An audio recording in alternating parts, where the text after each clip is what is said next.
Kita mulai nggih.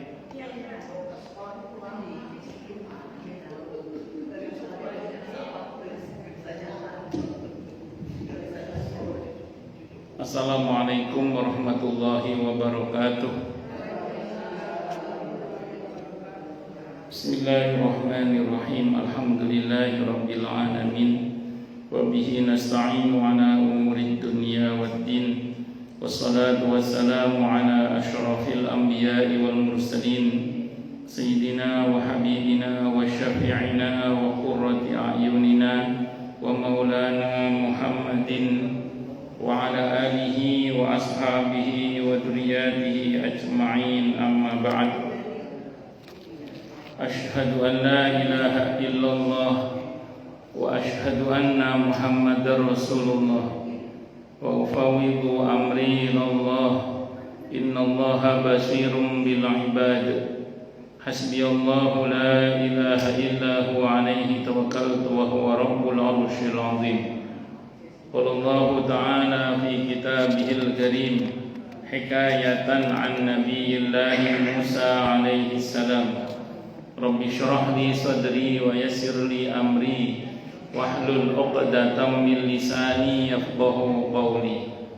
Para asatidzah, para ibu-ibu sekalian, hafizani wa hafizakunallah, bil khusus segenap pengurus Majelis Taklim Sabila yang semoga pengurusnya dan jamaahnya semoga semuanya saja selalu dalam naungan rahmat, barokah, perlindungan serta bimbingan Allah Subhanahu wa taala. Amin Allahumma amin insyaallah.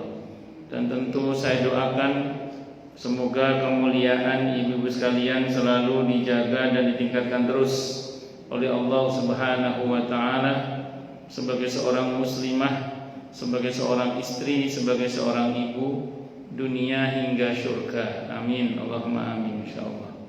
Allahumma inna nas'aluka ilman nafi'an wa rizqan thayyiban wa amalan mutaqabbalan wa fatahallahu alaina futuhal arifin.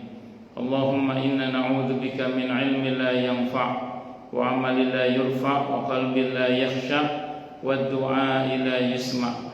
Allahumma ati anfusana taqwaha wa zakkiha anta khairu man zakkaha anta waliyuha wa maulaha. Amin Allahumma amin insyaallah. Masih melanjutkan kajian kita tentang tafsir ayat-ayat ahkam karya Syekh Ali As-Sabuni, Muhammad Ali As-Sabuni rahimahullah rahmatan wasi'ah wa rahimallahu ulama al-muslimin. Qala al-musannif rahimahullahu ta'ala wa nafa'ana bihi wa bi ulumihi fid dharain amin. Bismillahirrahmanirrahim. Apakah Al-Quran dapat dinasakh atau dihapus atau diganti hukumnya dengan as-sunnah? Sunnah maksudnya hadis Nabi kita Muhammad sallallahu alaihi wasallam.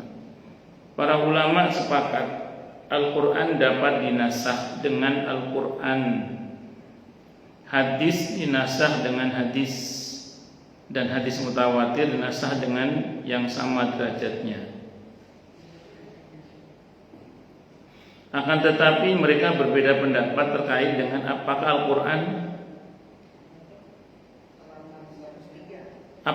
Al-Quran dapat dinasakh dengan selain Al-Quran dan hadis mutawatir dengan hadis yang tidak mutawatir. Imam Syafi'i rahimahullah berpendapat yang dapat menasakh Al-Quran hanya Al-Quran. Tidak boleh Al-Quran dinasakh oleh as-sunnah.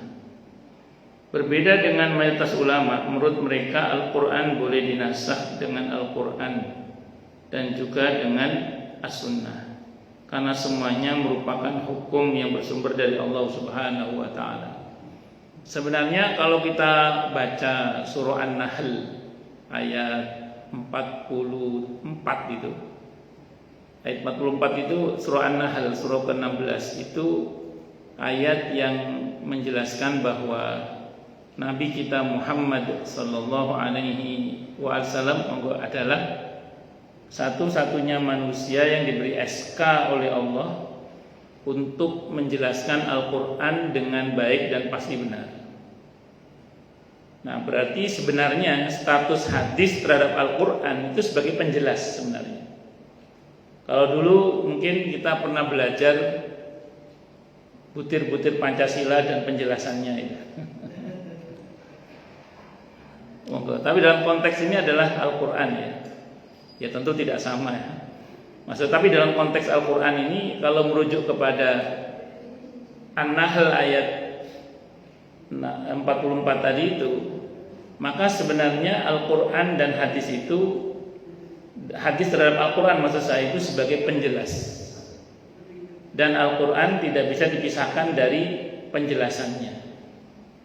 Nah, kadang memang ada teks hadis itu secara zahir tampaknya itu berbeda dengan teks Al-Quran, tapi para ulama tidak mempertentangkan. Karena apa? Karena menstatuskan hadis itu sebagai penjelasan. Sambil contoh misalnya, ibu kalau baca ayat tentang waris An-Nisa ayat 11-12 itu kan ada di akhir ayatnya ada kata-kata begini, mim ba'di wasiyati yusi biha audain. Itu pembagian waris itu, saya ulang, pembagian waris itu setelah ditunaikannya wasiat dan pembayaran hutang. Ibu kalau baca ayat itu yang disebut pertama kali oleh Al-Quran, hutang dulu apa wasiat dulu? Wasiat dulu, baru hutang. Tapi kata Ibnu Abbas, walaupun wasiat disebut terlebih dahulu baru hutang, tapi prakteknya Nabi hutang dulu baru wasiat. Mau kita pertentangkan? Jangan. Hadis itu penjelasan. Berarti statement dalam Al-Quran yang dimaksud menurut penjelasan Nabi, kalau merujuk pada riwayat itu kata Ibnu Abbas, berarti itu bukan nomor urut. Itu maksudnya itu, bukan nomor urut. Jadi bukan nomor urut utang wasiat dulu baru utang, bukan. Tapi itu lebih kepada penyebutan, kan Al-Quran itu sastranya indah gitu loh maksudnya itu. Nah, lebih kepada untuk itu diantaranya, namun prakteknya sebagai Nabi sebagai Rasul, Nabi dan Rasul yang tugas oleh Allah untuk menjelaskan isi ayat itu menerangkan bahwa hutang dulu baru wasiat. Jadi hutang dulu baru wasiat. Bisa dimengerti namanya? Nah, karena hutang ini termasuk kewajiban yang sangat wajib untuk dibayar, tidak boleh diabaikan. Itu seperti itu. Ini contoh saja. Terus kemudian argumentasi Imam Syafi'i rahimahullah, Imam Asy-Syafi'i rahimahullah tidak sependapat kalau Al-Quran dinasakh dengan As-Sunnah dengan beberapa dasar, diantaranya dengan firman Allah di surah Al-Baqarah ayat 106, ma nansakh min ayatin aw nunsiha na'ti bi khairin minha aw misliha. Apa saja ayat yang kami nasakh atau kami lupakan kepada Muhammad, maka akan kami beri gantinya yang lebih baik daripadanya atau yang semisal. Menurut Imam Syafi'i, pengambilan dalil dari ayat ini adalah beberapa sisi. Yang pertama, bahwa Allah Subhanahu wa taala akan kami berikan, firman Allah Subhanahu wa taala akan kami beri gantinya. Allah Subhanahu wa taala menyandarkan pemberian itu kepada zat-Nya. Hal ini tidak bisa terjadi melainkan kalau yang menasah itu adalah Al-Quran. Ya, berarti Al-Quran dengan Al-Quran gitu. Ayat ya dengan ayat. Dan bisa dengan hadis, itu kata Imam Syafi'i ya. Yang kedua, redaksi firman Allah Ta'ala yang artinya dengan yang lebih baik daripadanya. Manansakh min ayatin aw nunsiha na'ti bi khairin minha. Ini menunjukkan bahwa yang lebih daripadanya itu tidak lain adalah Al-Quran pula, tidak mungkin hadis. Sebab sunnah tidak lebih utama daripada Al-Quran, karena urutannya kan Al-Quran baru hadis. Tapi Quran dan hadis tidak bisa dipisahkan, karena hadis merupakan penjelasan dari Al-Quran. Jadi penjelas dari Al-Quran adalah hadis itu. Ketiga, firman Allah Ta'ala, tidakkah engkau, yang artinya tidakkah engkau mengetahui sungguhnya Allah Maha Kuasa atas segala sesuatu. Alam ta'lam annallaha ala kulli syai'in qadir. Menunjukkan bahwa yang memberi ganti yang lebih baik itu khusus zat yang memiliki kekuasaan atas segala kebaikan. Sedang zat yang demikian itu tidak lain hanyalah Allah semata, Tuhan semesta alam. Nah, kalau dari Allah berarti ya firman-Nya, berarti Al-Qur'an atau ayat Al-Qur'an. Keempat, terkait firman-Nya yang artinya, dan apabila kami menempatkan suatu ayat di tempat yang lain, di tempat ayat lain, An-Nahl ayat 101, Allah Subhanahu wa taala menyandarkan penempatan itu pada zat-Nya dan menegaskannya dengan menyebut kata ayat. Ini merupakan dalil yang paling kuat bagi Imam Syafi'i. Makanya Imam Syafi'i tidak setuju dengan pendapat sebagian para ulama yang mengatakan bahwa Al-Quran bisa dinasah atau bisa dihapus atau bisa digantikan dengan selain Al-Quran, dengan hadis misalnya. Itu Imam Syafi'i tidak sependapat. Beliau berpendapat bahwa Al-Quran hanya bisa diganti dengan Al-Quran atau dengan ayat Al-Quran yang ada. Karenanya kemudian dalam hal ini,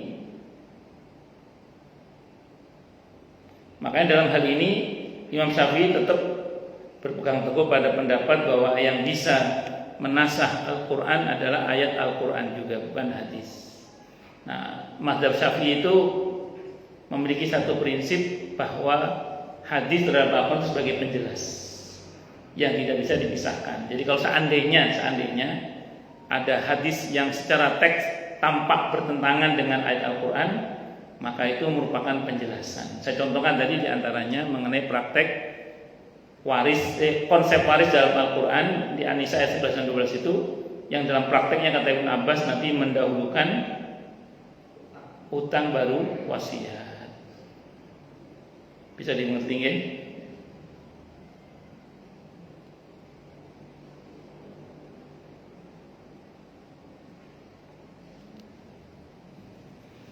Bismillahirrahmanirrahim. Argumentasi jumhur ulama, ini ulama yang berpendapat bahwa Al-Quran bisa dihapus hukumnya dengan hadis.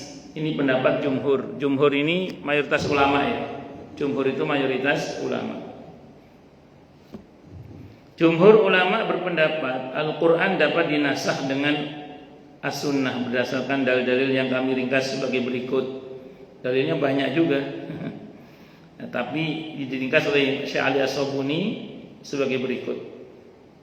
Yang pertama, dinasahnya ayat tentang wasiat, yaitu kutiba alaikum idza hadara ahadakumul mautu in taraka khaira al-wasiyatu lil walidaini wal aqrabin. Diwajibkan atas kamu apabila seorang di antara kamu kedatangan tanda-tanda kematian, jika ia meninggalkan harta yang banyak, berwasiat untuk ibu, bapak, dan karib kerabat. Al-Baqarah ayat 180. Ayat ini telah dinasah, dihapus oleh hadis ala la wasiyata li warisin.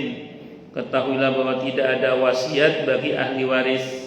Padahal tidak ada yang menasah selain hadis ini. Jadi kalau menurut siapa ini? Kalau menurut jumhur mayoritas ulama, ayat tentang boleh berwasiat harta kepada bapak, ibu, dan karib kerabat itu sudah dihapus dengan hadis ini. Hadisnya sahih mutawatir, hadisnya saya tahu. Hadisnya sahih mutawatir bahwa tidak ada wasiat bagi ahli waris. Saya belum masuk ya. Tapi lupa saya belum masuk. Iya, saya lupa, mohon maaf. Ingatnya saya,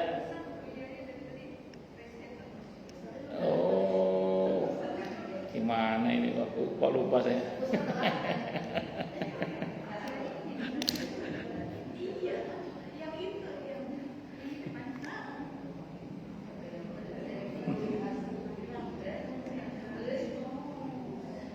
Sudah ada suaranya kan?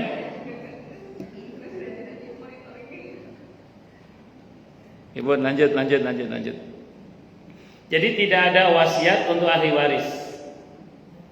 Nah, ini hadis ini sahih mutawatir menghapus ayat tentang Al-Baqarah ayat 180, al-wasiyatu lil walidaini wal aqrabina bil ma'ruf. Wasiat itu untuk kedua orang tua dan karib kerabat dengan cara yang ma'ruf. Hadis itu menghapus hukum wasiat untuk ahli waris, ya. Berarti ahli waris tidak bisa mendapatkan wasiat harta, ya. Kalau wasiat selain harta tidak apa-apa. Kan wasiat tidak harus harta. Wasiat itu apa? Pesan kebaikan yang dieksekusi setelah kematian seseorang. Itu wasiat namanya.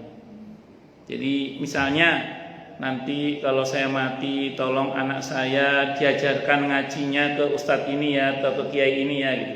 Kayak dulu UJ itu ketika sebelum meninggal itu udah berpesan kepada keluarganya agar anaknya nanti untuk Al-Quran ngajikan ke ustadz ini, ke kiai ini misalnya gitu. Itu boleh, tidak apa-apa. Atau wasiat takwa. Wasiat takwa misalnya. Itu kan boleh kepada siapa saja. Tapi kalau wasiat harta, ahli waris nggak dapat. Saya ulang, kalau wasiat harta, ahli waris nggak dapat. Bagus. Ahli waris yang dimaksud adalah orang yang mendapatkan bagian warisan. Anak, istri, suami, orang tua, saudara kandung. Saya ulang ya, wasiat harta tidak sah kepada ahli waris kalau kita merujuk pada ayat ini. Nah, kecuali ahli waris itu adalah ahli waris yang terhalang dari mendapatkan harta waris. Contoh, ada seseorang meninggal dunia, dia meninggalkan anak laki-laki, punya anak laki-laki maksudnya. Karena punya anak laki-laki, maka saudara kandungnya si mayit tidak mendapat bagian warisan. Nah, si mayit ini punya adik misalnya, kasihan dia sama adiknya yang miskin, kurang mampu lah misalnya. Anaknya banyak, janda pula misalnya gitu. Dia berpesan wasiat, tolong nanti adik saya yang itu dibagi ya. Tidak boleh lebih dari 1/3 total harta wasiat itu. Nah, itu jadi wasiatnya itu. Kenapa? Karena si adiknya mayit ini terhalang dari mendapatkan warisan karena punya anak laki-laki itu. Nah, jadi boleh maksimal 1/3 total harta. Kalau lebih dari 1/3 total harta, maka wasiatnya yang dieksekusi hanya 1/3 saja. Lebihnya tidak wajib kecuali ahli waris 7. Satu dulu ya.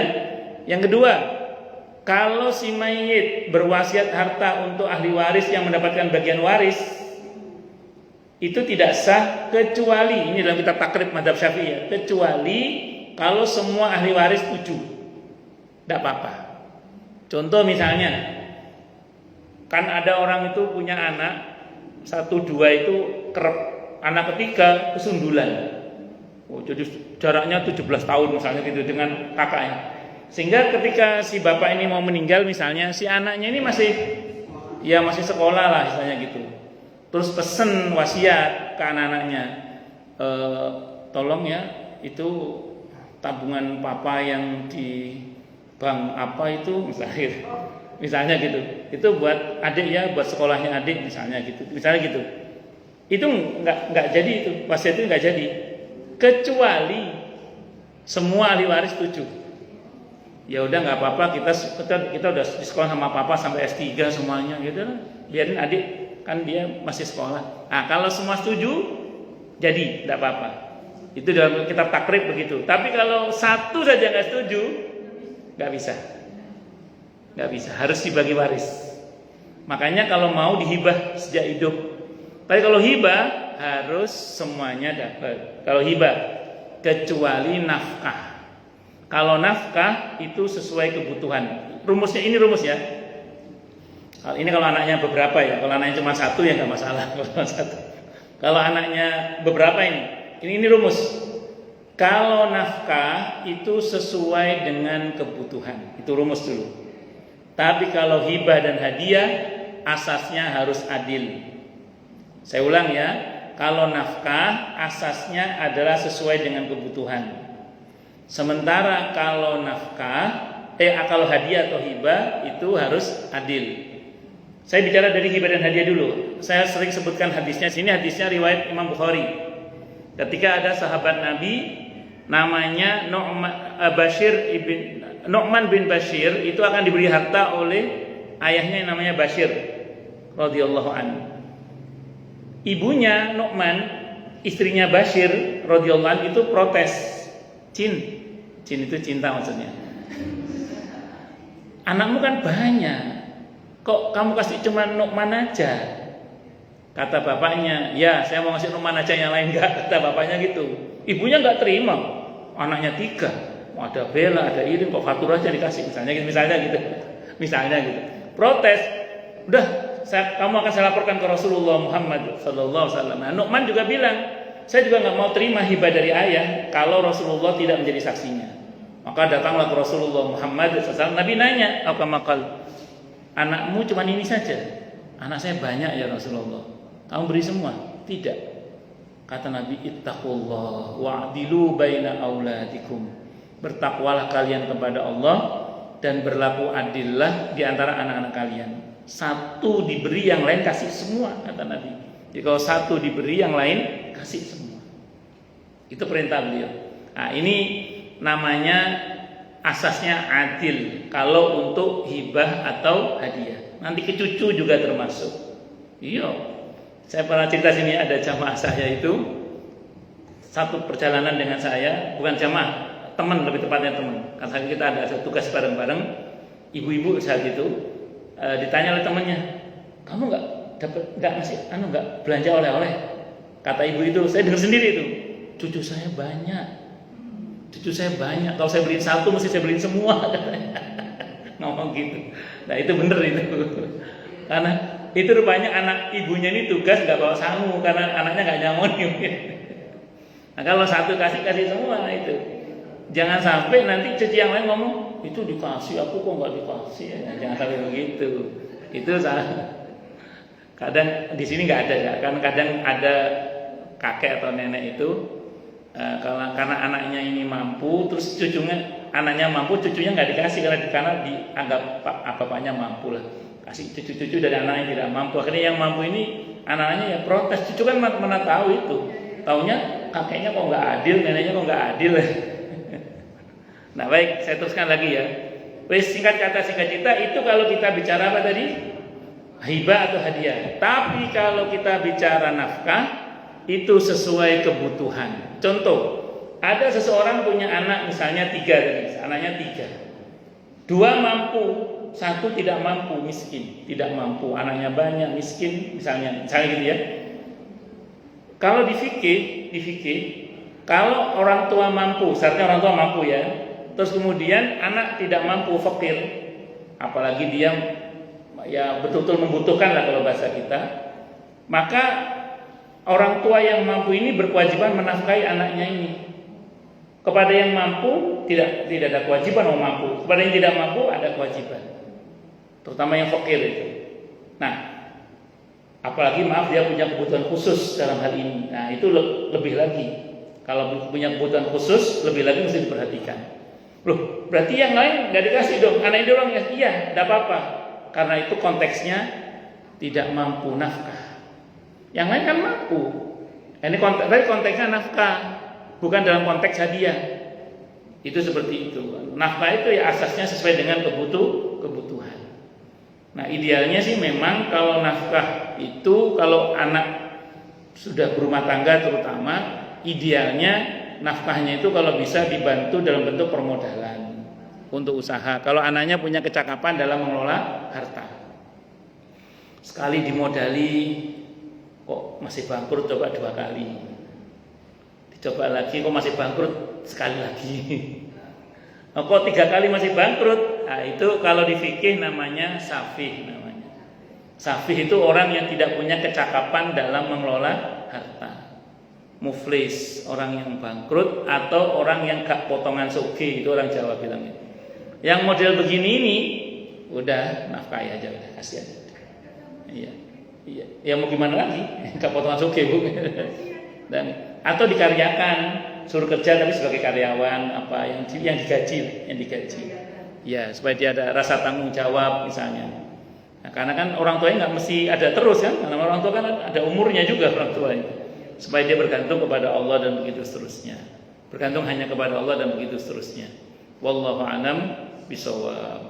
Jadi itu ya bedanya ya antara nafkah dan hadiah. Hibah itu beda. Kalau nafkah sesuai dengan kebutuhan dan itu bisa tidak semua anak, tidak apa-apa. Nah, tapi kalau hadiah atau hibah, satu dapat, yang lain dapat. Pernah ada jamaah saya itu, dia punya anak laki-laki dan perempuan. Yang anak laki-laki ini difasilitasi lebih. Ya, sementara yang perempuan tidak. Dipikirnya karena anak laki-laki kan. Nah, terus ngomong ke saya kasih begitu ke anak saya laki-laki, anak perempuan saya protes, Ustaz. Karena anak laki-laki kan memang patut kita kasih lebih banyak ya Ustaz ya, karena memang dia itu punya anak, punya istri. Kalau perempuan kan dia sudah punya suami misalnya, dia bilang gitu. Nah, saya jawab, ibu salah, saya bilang. Kalau hadiah atau hibah harus sama, saya bilang gitu. Harus sama. Kalau hadiah atau hibah. Tapi kalau nafkah itu beda. Ini kan konteksnya hadiah karena anaknya sama-sama mampu. Kecuali anaknya nggak mampu, itu beda bab. Itu seperti itu. Wallahu a'lam bishawab. Kenapa? Oh, ini pun ini. Pun lanjut. Boleh, Bu.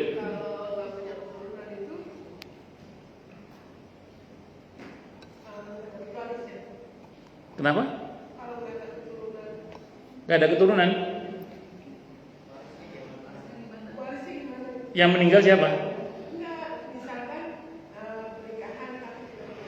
Oh gitu. Wes baik, saya terangkan dulu gini. Sekarang ada suami istri nggak punya anak, meninggal. Yang meninggal siapa dulu ini misalnya? Istri meninggal, berarti tinggal suami ya. Oke. Ya karena karena tidak punya anak, gini rumusnya Bu, waris itu naik ke atas dulu. Orang tuanya masih ada nggak orang tuanya istri ini?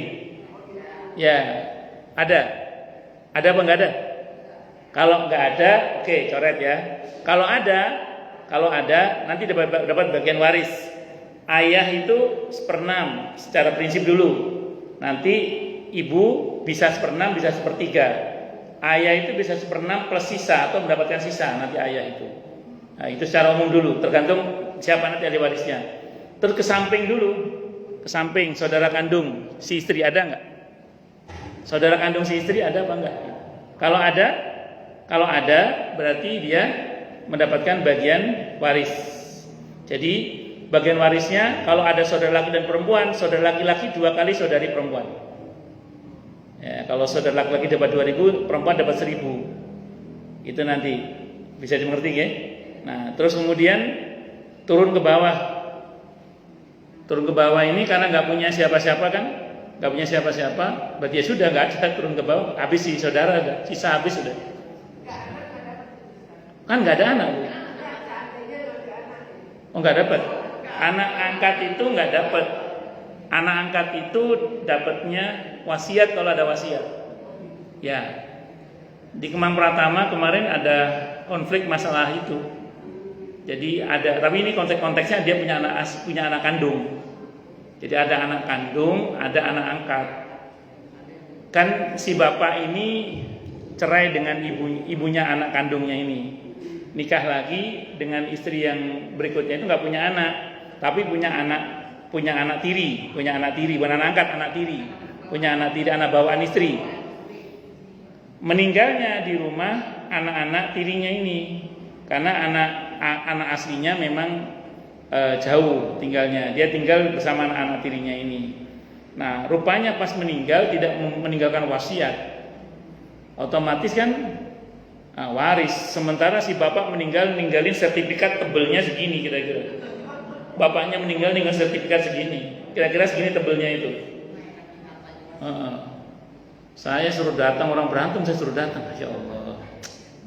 Saya kasih jawaban secara hukum Islam, saya tinggal dah.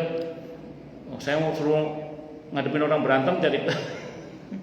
Cuma saya kasih jawaban ini, jawaban secara agamanya, karena saya datangkan untuk ini, udah saya tinggal. Itu seperti itu. Sampai sekarang belum selesai kan? Pakai pengacara segala sekarang. Ya sudah, terserah aja.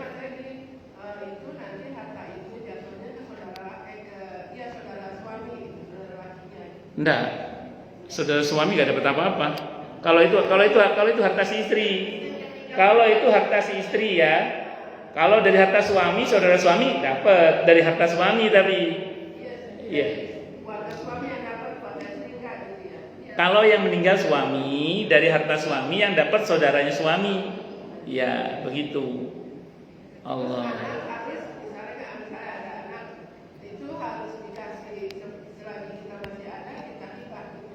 Kalau masih hidup namanya hibah namanya. Kita hibah aja lebih baik itu. Kalau udah dibalik nama nggak bisa gugat. Tapi kalau belum balik nama mesti bisa. Kalau bisa, itu yang tahu notaris, saya tidak tahu kalau itu. Yang saya tahu sih bisa, yang saya tahu. Bisa. Cuma katanya pajaknya mahal ya kalau hibah itu. Ya. Makanya dibuat seperti jual beli, ada yang begitu. Atau dibuat seperti jual beli itu. Wallahu a'lam bishawab. Ya, saya nggak paham deh ya. Nanti nanya sama notaris aja. Lanjut sampai mana tadi? Argumentasi jumlah tadi ya. Terus kemudian yang kedua kan? Yang kedua, ya. Dinasahnya ayat tentang hak bagi janda yang berzina. Az-zaniyatu waz-zani fajridu kulla wahidin minhuma mi'ata jaldah. Perempuan yang berzina baik laki-laki berzina dan laki-laki yang berzina, perempuan yang berzina dan laki-laki yang berzina, maka deralah tiap-tiap seorang dari mereka 100 kali deraan. An-Nur ayat 2. Padahal tidak ada yang menggugurkan ketentuan tersebut melainkan tindakan Nabi Muhammad SAW yang memerintahkan untuk merajam saja tanpa hukuman cambuk. Menurut mereka semua yang ada dalam Al-Quran dan As-Sunnah adalah hukum-hukum yang bersumber dari Allah, meskipun namanya berbeda. Yang satu Al-Quran, sedang yang lain As-Sunnah. Karena Allah telah berfirman di surah An-Najm ayat 3-4, dan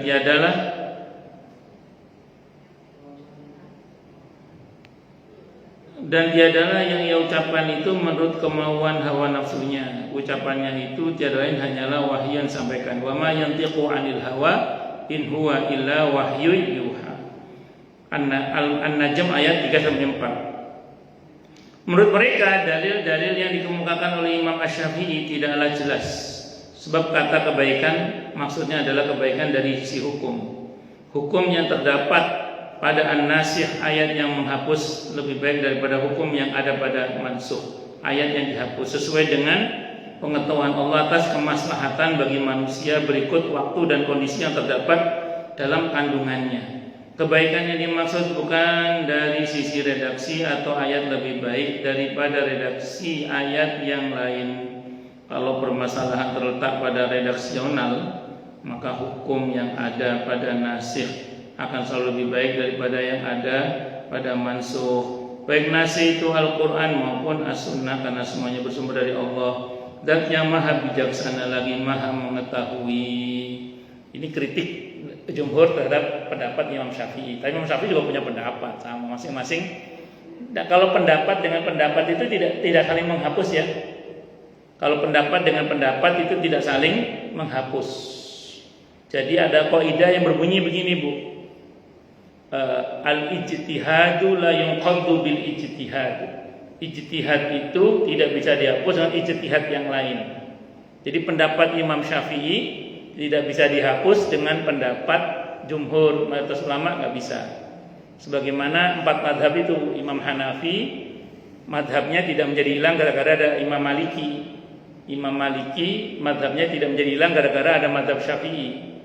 Madhab Syafi'i tidak hilang gara-gara ada madhab Hambali misalnya. Jadi masing-masing madhab itu eksis dengan hujahnya masing-masing dan tidak saling menghapus, tidak saling menggugurkan. Ngoten nggih, wallahu a'lam bishawab. Kalau rajam dipukul pakai batu sampai mati.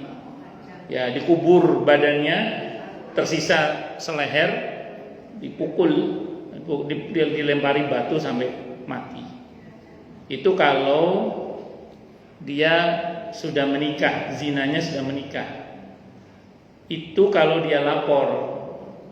Kalau dia nggak lapor, dia tobat, diem aja, itu juga tidak ada masalah. Itu disuruh pilih oleh Nabi. Saya baca dalam fikih sunnah saya sabik di bab tentang hudud, kata beliau, yang berzina silakan dipilih aukamakal.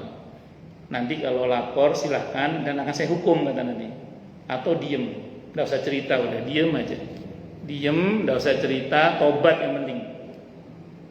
Karena Nabi itu beberapa kali ada orang lapor itu Nabi agak cuek gitu, nggak pura-pura nggak denger gitu. Ya nggak seperti nggak dicuekin oleh beliau gitu. Ya Rasulullah, saya telah berzina. Nabi kayak nggak peduli itu. Ya Rasulullah, saya telah berzina gitu. Nabi nggak peduli. Terus karena maksa, kata Nabi ke sahabat, coba cek dia gila apa waras. Dicek oleh sahabat, waras ya Rasulullah. Nah, itu baru Nabi tetapkan hukumnya kemudian. Nah, terus pernah juga ada orang ngadu sama Nabi, ya Rasulullah, saya telah berzina. Nabi nggak hirau. Saya telah berzina, ya Rasulullah. Nabi nggak hirau. Kata Nabi, karena dia maksa, kata Nabi, mungkin kamu nggak masuk kali, cuma nyerempet aja. Masuk ya Rasulullah, sebagaimana timba masuk ke dalam sumur, katanya. Betul itu. Ada hadis begitu apa makal. Saking Nabi itu nggak seneng menerima laporan begitu itu. Tapi kalau udah lapor dia dieksekusi oleh Nabi. Maka kata Nabi, silahkan pilih. Yang mau lapor nanti saya hukum, atau diem tobat. Tapi jangan cerita-cerita. Nanti kalau lapor tapi cerita-cerita, ya. Dan harus tobat. Hadisnya Sahih Muslim. Kullu ummati mu'afan illal mujahirin. Setiap umatku itu diampuni oleh Allah kecuali mujahirin. Sahabat nanya, siapa mujahirin itu ya Rasulullah? Orang yang di malam hari berbuat dosa, Allah tutup aibnya, pagi hari dia cerita-cerita. Itu. Makanya tutup aibnya. Nah, itu. Makanya apa yang Allah tutup jangan dibuka. Monggo Bu Ratna.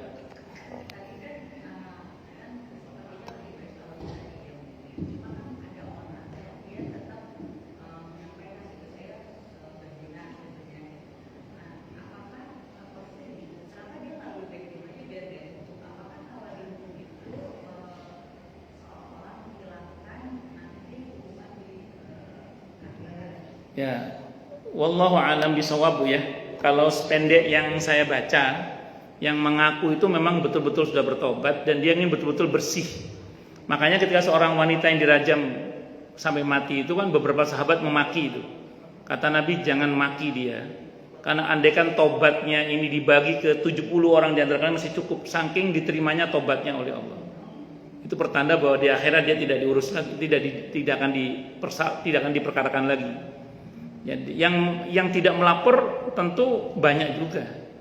Yang melapor kan bisa dihitung dengan jari itu pun Nabi cuek, nggak peduli, kayak nggak respon gitu Nabi itu. Karena Nabi berharap jangan sampailah gitu kira-kira gitu. Tapi karena dia lapor, ya sudah konsekuensi dihukum. Biasanya karena soal merasa bersalah itu, itu.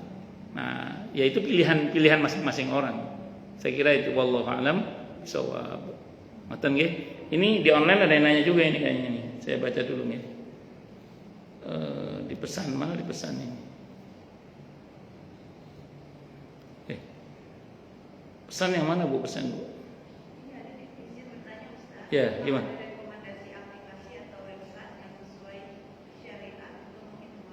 At-Tasil itu bagus. At-Tasil. Iya, kalau itu enggak, atau Al-Azhar juga ada, Al-Azhar juga ada. Al-Azhar juga ada. Al-Azhar. At-Tasil ada enggak? At-Tasil. Kalkulator waris At-Tasil. Al-Azhar juga punya Al-Azhar aja. Al-Azhar.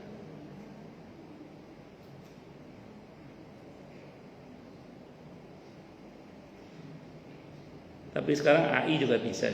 Tapi AI ya? AI apa AI? AI. Iya. Tapi AI sering salah. Saya sering sengaja nanya waris ke AI itu, jawabannya salah itu. Saya tanya ulang, oh ya maaf saya salah katanya. Sering itu, beberapa kali saya sengaja nanya emang. Sengaja nanya dan saya tahu jawabannya secara hukum. Begitu saya kejar, ngaku salah, iya saya salah. Jadi AI itu sering debat dengan saya, sering ngaku salah.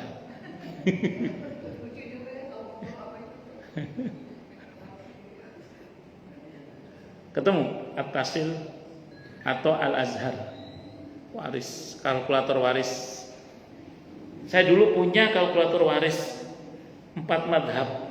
Jadi kalau saya cuman kok kayaknya nggak ada dulu di laptop, dulu masih di laptop dulu.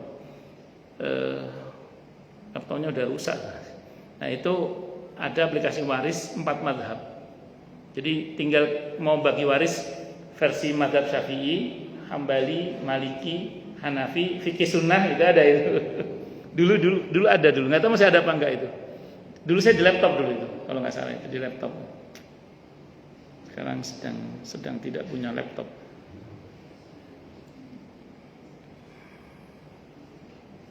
Itu saya yang ngomong itu. Iya.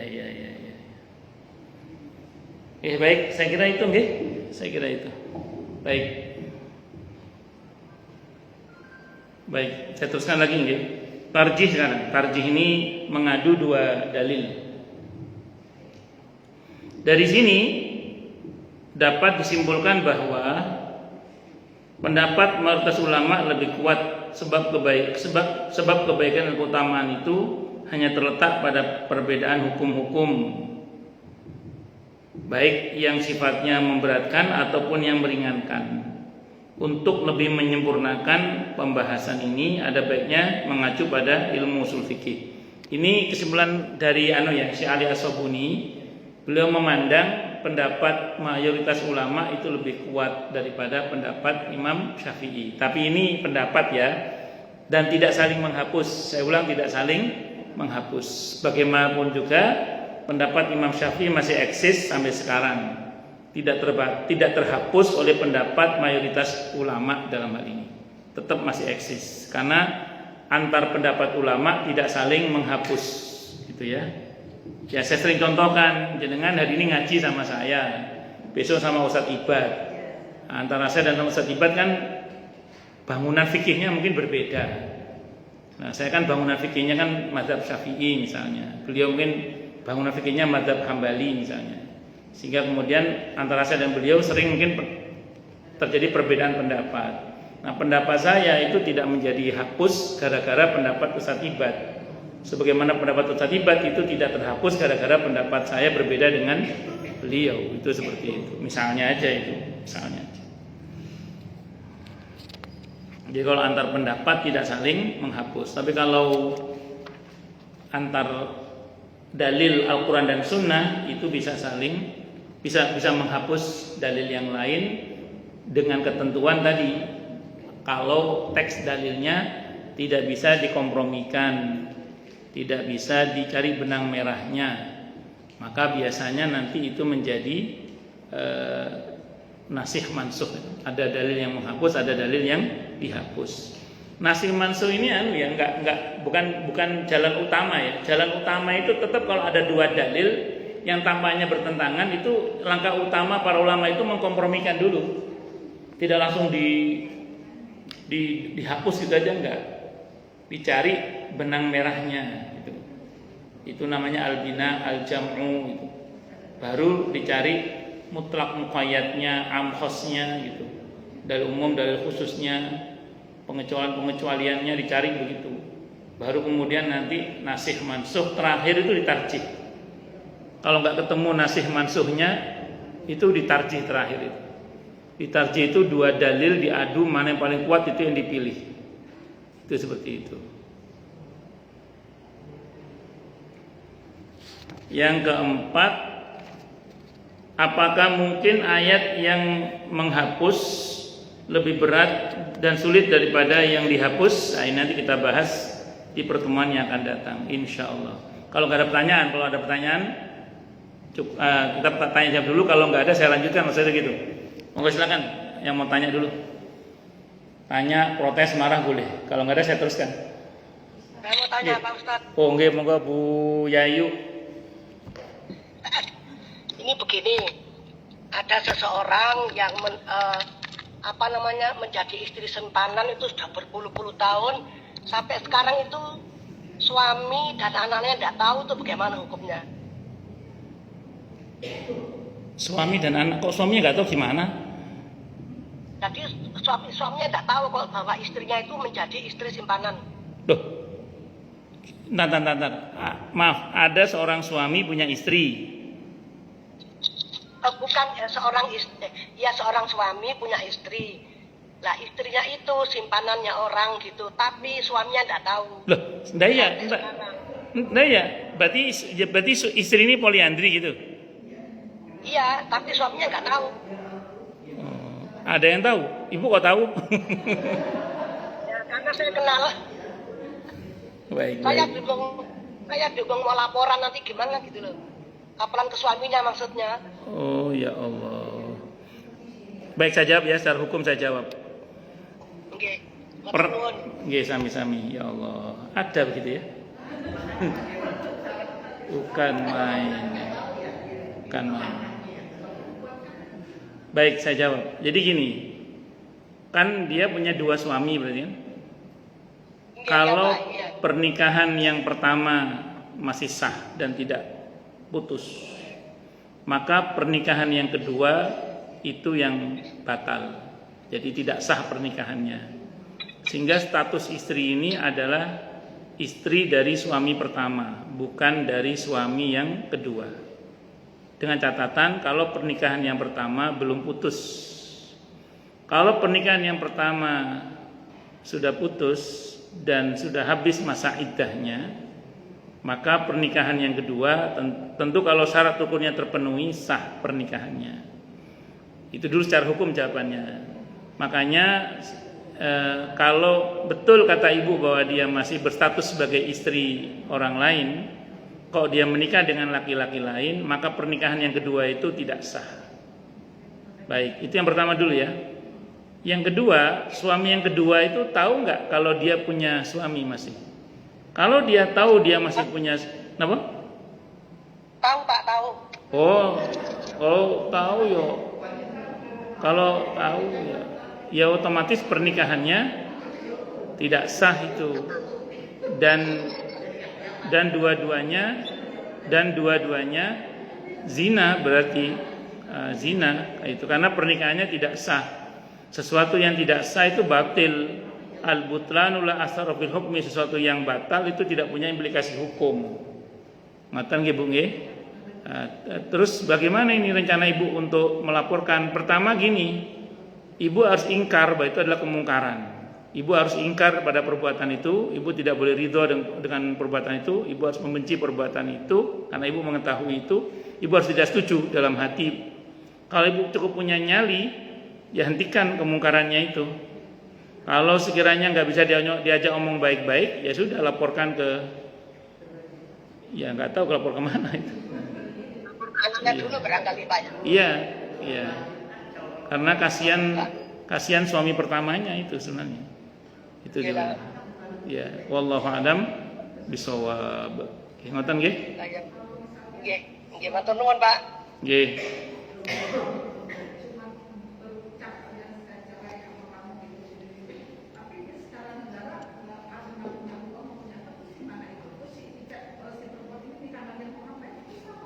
Bagus. Yang dinilai itu kan hukum agamanya memang sebenarnya. Kalau pengadilan kan itu tertib administrasi saja sebenarnya kan, administrasi secara hukum negara. Dan idealnya memang sih sah secara agama dan negara, itu idealnya. Tapi kalau tidak paling enggak secara agama, acuannya yang agama itu. Sambil contoh kasus ini, contoh kasus Bu. Saya pernah diundang oleh jamaah saya itu. Si istrinya ini mau dirujui oleh suaminya, tidak mau. Karena si istri merasa suaminya udah mentalak dia 3. Si suami merasa nggak pernah mentalak 3, tapi istri udah mentalak 3. Saya ajak diskusi kan, dua-duanya itu. Ini gimana ceritanya ini? Si suami merasa tidak mentalak 3, makanya mau merujuk istrinya. Sementara si istri merasa udah talak 3, tidak bisa rujuk kecuali dia habis masa iddahnya, nikah dengan laki-laki lain, habis masa iddahnya baru dia kembali ke suami yang pertama. Begitu saya tanya, itulah hebatnya perempuan itu. Punya catatan dia itu. Tanggal sekian, hari ini jam sekian di sini suami saya ngucap dengan kalimat begini. Karena ngaji Bu, istilahnya ngaji juga istrinya itu. Dua-duanya jamaah saya, dua-duanya. Suami istri jamaah saya. Sampai orang tuanya jamaah saya itu. Kemudian talak yang kedua diucapkan pada hari ini, tanggal ini, di sini dengan kalimat begini. Ada catatannya itu. Terus kemudian, udah si suami nggak bisa ngomong, nggak bisa ngomong. Perempuan itu luar biasa itu. Ya Allah, ada catatannya itu. Ya udah, saya nggak bisa ngomong, saya nggak bisa ngomong. Ya sudah, talak 3. Kalau terbukti talak 3, nggak bisa rujuk, kecuali habis masa iddahnya. Jika dia nikah sama laki-laki lain, disenggamai oleh laki-laki yang kedua, dicerai oleh laki-laki yang kedua, habis masa iddahnya, kembali ke suami pertama. Iya, Bu Anis. Monggo Bu Ratna. Tadi Bu Ratna. Udah nggak jadi. Tadi Bu Nana dulu nggih. Bu Nana Luciana dulu. Nggih.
Alhamdulillah.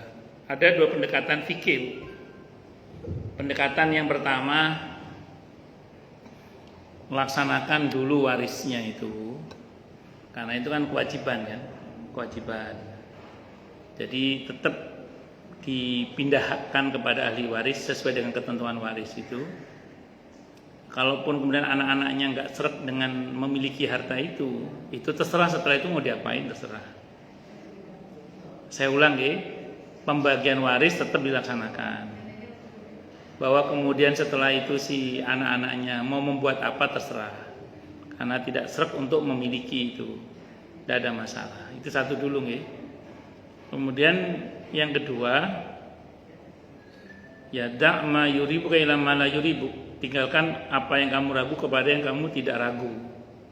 Ya kalau misalnya anak-anaknya ragu untuk memberdayakan, untuk memiliki harta waris itu, maka rapat aja seluruh ahli waris. Bagaimana kalau seluruh harta mama ini kalau semuanya sepakat nggak masalah. Tapi kalau ada satu yang nggak sepakat harus dibagi waris dulu tetap. Itu tidak ada masalah. Nanti saya terangkan dalilnya kenapa kok nggak masalah ya. Itu yang kedua. Yang ketiga mungkin ini agak lebih ringan ya jawabannya ya. Pilihan hukumnya agak lebih ringan. Jadi gini. Ibu nanti kalau baca hadis tentang Nabi ketika menghadap kepada Allah itu, beliau masih punya hutang gadai. Maksudnya baju besi beliau masih tergadaikan di seorang yang bernama Abu Syaham. Jadi Nabi itu menjelang meninggal berhutang dengan akad gadai, dengan jaminan baju besinya ke seorang Yahudi yang bernama Abu Syaham. Ibu tahu kenapa Nabi kok ngutangnya ke seorang kafir, bahkan pelit, terkenal pelit. Karena kalau Nabi ngutang ke sahabat, tidak akan dikasih ngutang. sahabat itu jangankan hartanya, nyawanya dikasih. Nah, Nabi tidak mau begitu itu. Nabi tidak mau memanfaatkan statusnya untuk masalah harta, tidak. Dan kalau dengan orang kafir yang pelit itu akadnya jadi jelas gitu. Itu dan orang kafir pun mau kalau yang ngutang Nabi karena terkenal Nabi itu jujur dan kalau bayar sering lebih. Itu orang-orang kafir sekalipun tahu itu. Nah, Ibu kalau baca dalam kitab Fathul Bari Syarah Sahih Bukhari, Abu Syaham itu siapa? Abu Syaham. Abu Syaham itu Bu, pedagang minuman keras. Seorang Yahudi pedagang minuman keras. Kenapa Nabi kok mau? Kalau merujuk pada penjelasan sebagian penjelasan dari riwayat itu, haram itu kan Abu Syaham jual apa? Jual mirasnya itu. Itu. Adapun kepada Nabi kan akadnya hutang. Jadi kita itu kalau misalnya berakad dengan dengan orang di luar Islam misalnya gitu. Terus ibu nggak harus nanya, ini uang dari mana? Ibu taunya akadnya aja. Asal akadnya benar, ya udah benar itu. Kesana itu terserah, bukan urusan kita itu. Bisa dipahami nggak maksudnya ya? Contoh gini misalnya, saya ceramah di rumah pejabat yang rumahnya dan fasilitasnya dengan gajinya kayaknya nggak cocok ini misalnya itu. Habis ceramah saya diamplopi, saya masih nanya, Pak ini uangnya dari mana Pak? Ya kan nggak mungkin. Dan saya juga nggak mau seudon juga kan, nggak mau seudon juga, nggak boleh seudon juga. Jadi yang penting antara saya dengan yang bersangkutan akadnya benar. Iya itu seperti itu. Kalau akadnya benar ya udah, nggak ada masalah. Nah pemindahan hak waris itu dari pemilik harta kepada ahli waris itu merupakan pemindahan hak yang benar. Nah, jadi karenanya kemudian kalau misalnya si anak-anak itu mau menerima itu tidak ada masalah. Soal kesananya ibunya itu urusan ibunya, bukan urusan anak-anaknya itu. Yang penting pemindahannya secara waris itu udah benar. Kalau anak ini merasa ada untuk pantiasuhan boleh. Kenapa saya bilang boleh Bu untuk pantiasuhan dan seterusnya? Ada sebuah hadis riwayat Abi Dawud, hadisnya nomor 2894. Suatu saat Nabi itu takziah. Ada sahabat yang meninggal, beliau takziah sampai mengantarkan jenazah ke pemakaman. Selesai pemakaman Nabi pulang. Dalam perjalanan pulang dihadang oleh pembantu rumah tangga orang yang kena musibah tadi. Kata pembantunya itu, ya Rasulullah, Anda dipersilakan kembali ke rumah orang yang kena musibah tadi. Maka Nabi kembali. Ternyata di situ dihidangkan makanan, Bu. Dihidangkan makanan. Terus para sahabat tidak berani makan. Karena kan ada hadis yang melarang makan itu kan. Sahabat tidak berani makan. Lihat Nabi makan nggak? Nabi makan nggak? Ternyata Nabi makan. Begitu Nabi makan, semua makan, makan semua. Nah, begitu mau nyentuh daging kambing, Nabi nggak jadi. Ada daging kambing itu nggak jadi, yang itu nggak jadi, yang lain makan, yang itu aja nggak jadi. Nabi nggak jadi, terus Nabi nanya, "Aukamakal, mana tuan rumahnya?" "Saya Rasulullah." "Kenapa daging kambing ini haram?" Yang haram cuma daging kambing itu aja. "Kenapa daging kambing ini haram?" Kata Nabi. Nabi tangannya ada sensornya, Bu. Nah, terus kemudian kata yang tuan rumah itu ngomong, "Saya tadi mau nyari kambing untuk saya potong ini ya Rasulullah. Ternyata tetangga nggak ada yang punya. Ada tetangga yang punya kambing, itu milik suaminya. Dijual oleh istrinya tanpa seizin suaminya. Berarti menjual yang bukan miliknya. Padahal di antara rukun jual beli itu harus miliknya, ini bukan miliknya, dijual tanpa seizin suaminya." Kata Nabi, lain kali jangan diulang, kata Nabi.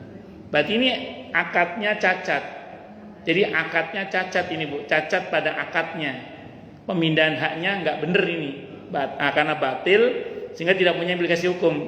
Terus Nabi apain daging ini? Nabi suruh buang? Enggak. Kata Nabi, berikan kepada para tawanan daging-daging ini.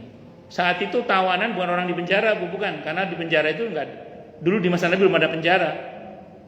Penjara itu baru ada di masa Sayyidina Utsman bin Affan radhiyallahu anhu kalau saya nggak salah ya. Nah, terus ini apa? Tawanan itu siapa? Saat itu budak-budak itu. Orang-orang yang tertawan oleh kemiskinan dan macam-macam itu. Maka kalau ibu nanya tadi boleh apa tidak dikasih ke panti asuhan, boleh, tidak ada masalah. Daripada dibuang nggak jelas, daripada dipakai oleh orang kafir, malah mending dipakai untuk kemaslahatan kaum muslimin yang fakir miskin tadi itu. Boleh. Kalau nggak salah dulu pernah ada pengumuman nih, Ustadz Tibat dulu, siapa yang punya uang haram mau dibuat bangunan apa namanya itu, ya jalan atau apa. Ya mirip ya. Tapi pertimbangan fikihnya tadi ya, silakan dipilih itu aja. Ada pertimbangan fikih yang ya saya sampaikan tadi lah diantaranya. Wallahu a'lam bishawab. Monggo yang lain silakan kalau ada. Nggih, monggo.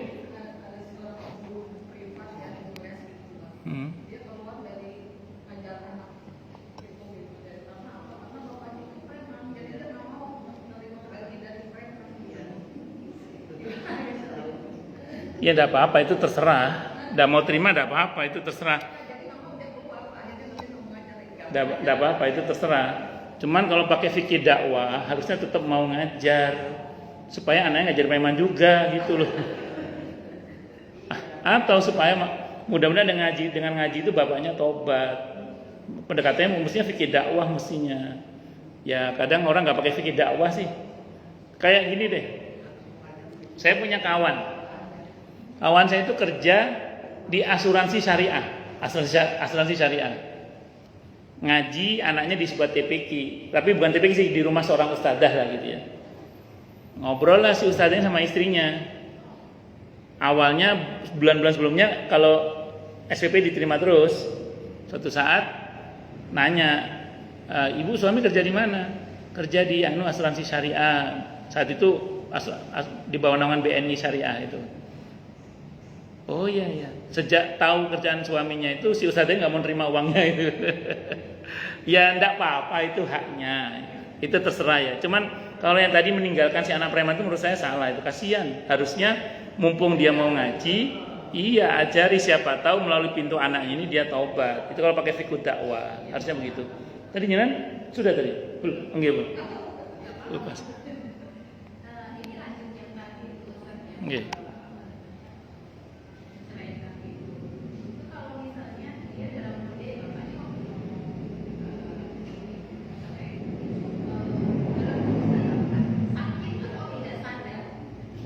Kalau tidak cerai itu benerannya jadi beneran, main-mainnya jadi beneran.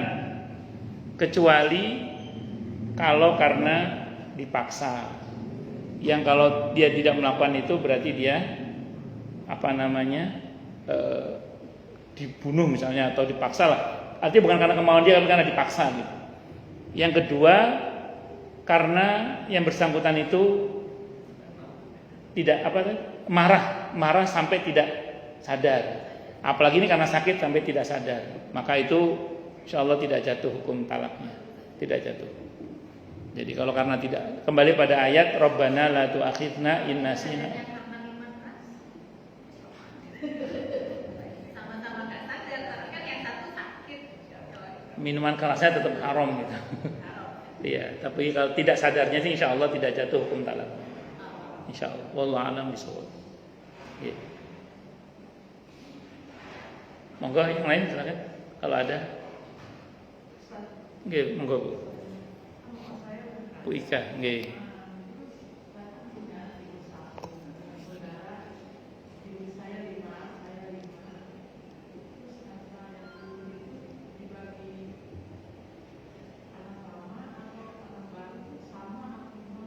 Bagus. Karena yang meninggal ayahnya, Pak. Enggak, maksudnya gini, yang meninggal kan kemarin kan Pak Haji Bastian. Betul Pak Haji Bastian namanya? Iya. Istri yang kedua juga meninggal. Makanya saya bilang berarti kan ini harta ayah kan? Harta ayah. Kalau dari harta ibu sudah dibagi waris, yang ibu yang pertama yang. Iya, baik. Baik.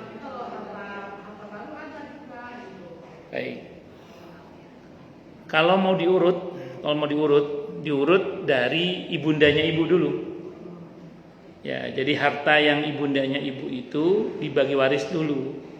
Ya karena sudah berlalu lama, dikira-kira aja yang dulu punya ibundanya ibu kira-kira berapa miliar misalnya gitu ya.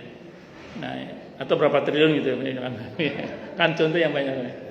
Nah, dibagi waris dulu kepada pertama yang berbagi waris adalah suami, orang tua ibu yang Pak Bakhtiar itu. Terus dulu kakek nenek masih ada nggak yang dari jalur ibu? Pas ibu udah nggak ada, berarti suami dapat bagian 1/4 karena punya anak. Terus ada anak laki, ada anak perempuan ya. Ya, tapi anak dari ibu aja, bukan dari anak yang baru karena belum dihitung itu. Mendapat sisa berarti. Sisanya untuk anak-anak. Selesai sudah. Jadi Pak Bakhtiar dapat bagian lagi, anak-anaknya dapat bagian sisa dari harta yang lama itu. Nah, kemudian dari harta yang lama yang milik ibundanya ibu itu kan sudah selesai warisnya. Sekarang tinggal warisnya yang dari jalur Pak Haji Bakhtiar. Nah, Pak Haji Bakhtiar ini beliau meninggalkan waris otomatis karena ada istri kan, tapi bukan istri yang lama, tapi istri yang baru, karena istri yang baru ini masih hidup.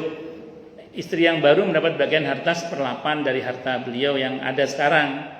Jadi yang ada sekarang itu setelah pembagian waris dari istri yang pertama ya, itu mendapatkan 1/8 istri yang baru ini. Kenapa? Karena dari harta Pak Haji Bakhtiar. Nah, terus kemudian nanti anak-anaknya semuanya dapat, karena ini ada anak laki perempuan sisa berarti semuanya 10 orang dapat bagian waris semuanya, karena dari jalur Pak Haji Bakhtiar. Tapi kalau dari ibu yang baru ini, dari harta ibu yang baru ini, yang 5 dari ibu nggak dapat. Kalau dari jalur ibunda yang baru ini, ibu yang 5 nggak dapat. Ya, nggak dapat, yang 5 sisanya nggak dapat. Tapi kalau Pak Haji Bakhtiar semuanya dapat anaknya.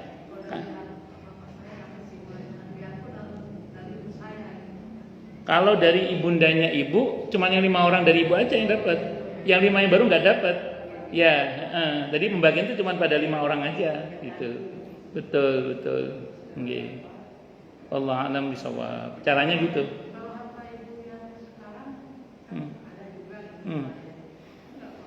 Jadi gini Bu, kan pertama yang dihitung harta ibunda ibu yang sudah meninggal itu. Pak Bakhtiar dapat dari situ 1/4. Sisanya buat anak yang 5, yang dari anak istri pertama. Nah, dari istri kedua, anak istri kedua, kalau dari Pak Bakhtiar kan 10 orang itu total anaknya, itu dapat semua kalau dari hartanya Pak Haji Bakhtiar. Nah, misalnya nanti ibu yang baru ini meninggal, yang dapat cuma anak yang 5 yang dari beliau saja, ibu dan yang 5 saudara ibu itu nggak dapat. Ya, dari harta ibu yang baru ini ya. Wallahu a'lam bishawab. Ya. Monggo yang lain silakan kalau ada. Oke.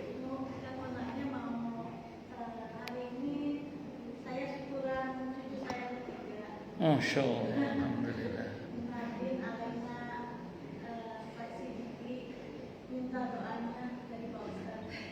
Oke. Kita doakan dengan suratul Fatihah terutama. Mudah-mudahan Ananda Nadine Alena Sidiki. Laki cowok? Laki cowok. Iya. Ya, kita doakan semoga menjadi putri yang solihah, yang qurratu a'yun, yang enak dilihat mata, menyenangkan dan menenangkan di hati, taat kepada Allah dan Rasulnya, berbakti pada kedua orang tuanya, dan mau mengajak anggota keluarganya untuk taat kepada Allah dan Rasulnya Muhammad SAW. Semoga menjadi anak yang sukses dunia akhiratnya, selamat dunia akhiratnya, bahagia dunia akhiratnya, dan dipermudah segala urusannya oleh Allah fi dini wa dunya wal akhirah. Dan semoga segenap harapan baik kedua orang tuanya untuk Ananda Nadine panggilannya. Dan semoga lekas Allah ijabah dengan mudah, dengan mulia, dengan bahagia dan tanpa susah payah. Al-Fatihah. A'udzubillahi minasyaitonirrajim. Bismillahirrahmanirrahim. Alhamdulillahirabbil alamin. Arrahmanirrahim. Maliki yaumiddin. Iyyaka na'budu wa iyyaka nasta'in. Ihdinas siratal mustaqim. Siratal ladzina an'amta 'alaihim ghairil maghdubi 'alaihim waladdallin. Amin. Saya ingin nambahkan satu lagi, yaitu penjelasan satu lagi. Jadi saya pernah nonton sebuah video yang cukup menggelitik. Jadi ada orang mengatakan kita ini doa dikit-dikit Fatihah, dikit-dikit Fatihah. Rasulullah tidak pernah mencontohkan itu. Ini jawaban saya. Sependek yang saya baca sih memang betul Rasulullah tidak Saya belum pernah baca lah hadis Nabi mencontohkan hal itu. Tapi catat baik-baik, sahabat ada yang melakukan di masa Nabi dan Nabi membenarkan. Ya, hadisnya Bukhari, Sahih Bukhari hadisnya. Ketika ada seorang kepala suku yang kena sengat kalajengking atau digigit ular itu ada sekitar 5 atau 6 orang sahabat yang mendoakan mereka dengan membaca suratul Fatihah. Terus disampaikan kepada Nabi dan Nabi bersabda, dari mana kamu tahu kalau Fatihah itu ruqyah? Nah, terus dalam hadis yang sahih ada dalam tafsir Ibnu Katsir di permulaan tafsir Al-Fatihah itu Nabi menamai Al-Fatihah itu dengan nama as-shalah. Nabi menamai as-shalah itu apa? Doa. Nah, shalah itu artinya doa. Di mana ketika kita mengatakan iyyaka na'budu wa iyyaka nasta'in, Allah berfirman, ini antara aku dan hambaku, dan bagi hambaku terserah dia meminta apa saja. Jadi membaca Fatihah, mendoakan orang itu sunnah takririyah dan sunnah qauliyah. Jadi kalau ibu nanya ke saya, mendoakan orang dengan membaca suratul Fatihah itu sunnah takririyah dan sunnah qauliyah. Kalau sunnah fi'liyahnya mungkin kita belum tahu. Tapi kalau sunnah takririyahnya ada, sunnah fi'liyah, sunnah qauliyahnya ada. Qauliyah itu ucapan Nabi. Kalau takririyah itu ketetapan Nabi. Nah, ngoten nggih. Insyaallah kita doakan Bu, insyaallah semoga menjadi putri yang salihah, amin insyaallah. Nggih, sami-sami. Oh itu. Saya tadi enggak mau care. Tadi ada berkat tadi itu tasyakuran bukan? Oh bukan. Saya enggak berani GR. Ada lagi yang lain mungkin sebelum saya tutup? Cukup nggih? Kita tutup dengan hamdalah. Alhamdulillahirabbil alamin. Semoga kajian kita bisa bermanfaat, mubarakah fid dini wad dunya wal akhirah untuk kita, keluarga kita dan seluruh umat Islam semuanya, dan mudah-mudahan kita semua dijadikan oleh Allah sebagai orang-orang yang sukses dunia akhirat, selamat dunia akhirat, bahagia dunia akhirat, dan dipermudah setiap urusan kita oleh Allah fid dini wad dunya wal akhirah. Semoga Allah limpahkan hidayah selalu untuk kita. Semoga Allah tingkatkan selalu hidayah untuk kita, dan semoga Allah berikan hidayah untuk siapapun yang melihat kita. Subhanakallahumma bihamdika asyhadu an la ilaha illa anta astaghfiruka wa atubu ilaik. Sallallahu alaihi Muhammad wa ala alihi washabihi wasallam. Saya mohon maaf. Assalamualaikum warahmatullahi wabarakatuh. Waalaikumsalam warahmatullahi wabarakatuh. Terima kasih Ustaz. Sami-sami. Assalamualaikum. Waalaikumsalam warahmatullahi wabarakatuh.